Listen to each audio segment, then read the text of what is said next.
'గామి' ఇదొక fantasy adventure movie. Cinema starting నుండి 3 different స్టోరీస్‌ని చూపిస్తారు. ఒకటి ప్రస్తుతం హీరో 'శంకర్‌గా' ఉన్నది అయితే, ఇంకొకటి ఒక ఊర్లో జరుగుతుంది. మరొక స్టోరీ ఒక రీసెర్చ్ ల్యాబ్‌లో జరుగుతుంది. ఈ మూవీ కూడా 'మ్యాన్ ఆఫ్ ద స్టీల్' మూవీలా ప్రెజెంట్, పాస్ట్‌ని చూపిస్తారు. స్టోరీలోకి వెళ్తే శంకర్ ఒక అఘోర. అయితే అతనికి గతం గుర్తుండదు. ఎవరికీ ఉండని ఒక విచిత్రమైన జబ్బు శంకర్‌కి మాత్రమే ఉంటుంది. అదేంటంటే శంకర్ ఎవరిని పట్టుకోలేరు.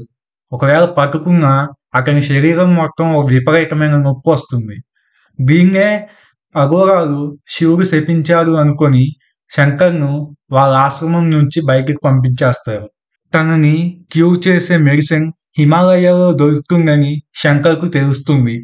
అయితే అదే మెడిసిన్ మీద రీసెర్చ్ చేయాలని జాహ్నవి కూడా అనుకుంటుంది. దాంతో ఇద్దరూ కలిసి జర్నీ చేయటం మొదలు పెడతారు. ఈ జర్నీలో శంకర్‌కు 2 కథల్లా వస్తాయి. ఒకటి ఉమా అనే చిన్నపిల్లదైతే, ఇంకొకటి CT-333 అనే రీసెర్చ్ సబ్జెక్టుది. ఉమా వాళ్ళ అమ్మ దుర్గా ఒక దేవదాసి. అయితే ఉమా దుర్గా తనని ఎక్కువసార్లు కలవటానికి రాదు అని మాట్లాడదు. కొన్ని రోజులకు దుర్గా దేవదాసిగా పనికిరాదని ఆమెను అందులోంచి తప్పిస్తారు. దుర్గా ఉమా కోసమే దేవదాసిగా మారిందని ఉమా తెలుసుకుంటుంది. ఆ ఊరి ప్రెసిడెంట్ ఉమాను తర్వాత దేవదాసిగా మార్చమని అడుగుతారు. కానీ దానికి దుర్గా ఒప్పుకోదు. ఆ ఊరి నుంచి తప్పించుకునే సమయంలో దుర్గా చనిపోతుంది. తర్వాత ఉమా ఆ ఊరి నుంచి తప్పించుకొని వెళ్ళిపోతుంది. కానీ దుర్గా వాళ్ళ అక్క ఉమాను మళ్ళీ తీసుకువచ్చి ఊరి ప్రెసిడెంట్కు అప్పగిస్తుంది. దేవదాసి మొదటి రోజునే ఉమాకు చెందిన ఒక సీక్రెట్ ఆ ఊరి ప్రెసిడెంట్కు తెలియటంతో ఉమాను వేరే వాళ్ళకు అమ్మేస్తారు. ఇంకోవైపు ఒక రీసెర్చ్ ల్యాబ్లో CT-333 అనే టెస్ట్ సబ్జెక్టు అక్కడి నుంచి పారిపోవాలని చూస్తారు. అయితే CT-333కి ఒక వ్యక్తి సహాయం చేయాలని చూస్తారు. అతను ఇంతకు ముందు అదే ల్యాబ్లో పనిచేస్తారు.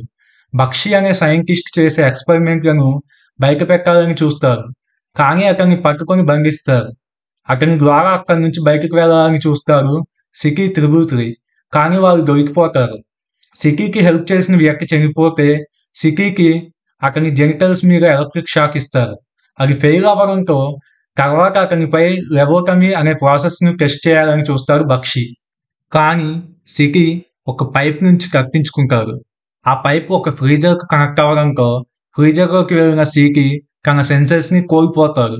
కానీ తర్వాత ఎలాగో ఒకలాగా అక్కడి నుంచి తప్పించుకుంటారు. సిటీ తప్పించుకున్న విషయం బక్షికి తెలిసి అతన్ని పట్టుకోవడానికి టోరాలను వదిలేస్తారు. ఇంకోవైపు శంకర్కు వచ్చే ఈ 2 కళల్లో ఇద్దరికి అతని కర్మ ద్వారా బంధం ఉందని ఒక బౌద్ధ సన్యాసి చెప్తారు. హిమాలయాలో జాహ్నవి ఒక మంచి సరస్సులో పడిపోతుంది. జాహ్నవిని కాపాడిన తర్వాత ఆ మందు కోసం జాహ్నవి తనతో ఎందుకు వస్తుందో తెలుసుకుంటారు. అయితే చివరికి శంకర్కు తనకు కావాల్సిన మెడిసిన్ దొరికిందా? శంకర్కు ఉమాకి CT-333కి మధ్య ఉన్న సంబంధం ఏంటి? ఉమా సీక్రెట్ ఏంటి? జాహ్నవికి ఆ మెడిసిన్ ఎందుకు కావాలి? ఇలాంటి ప్రశ్నలన్నిటికీ సమాధానం తెలియాలి అంటే మీరు ఖచ్చితంగా మూవీ చూడాల్సిందే. దీనికి IMDb రేటింగ్ 6.7 ఉంది. దీన్ని మీరు G5లో కూడా చూడొచ్చు. ఈ వీడియో కనుక మీకు నచ్చితే లైక్, షేర్ అండ్ సబ్స్క్రైబ్ చేసుకోండి.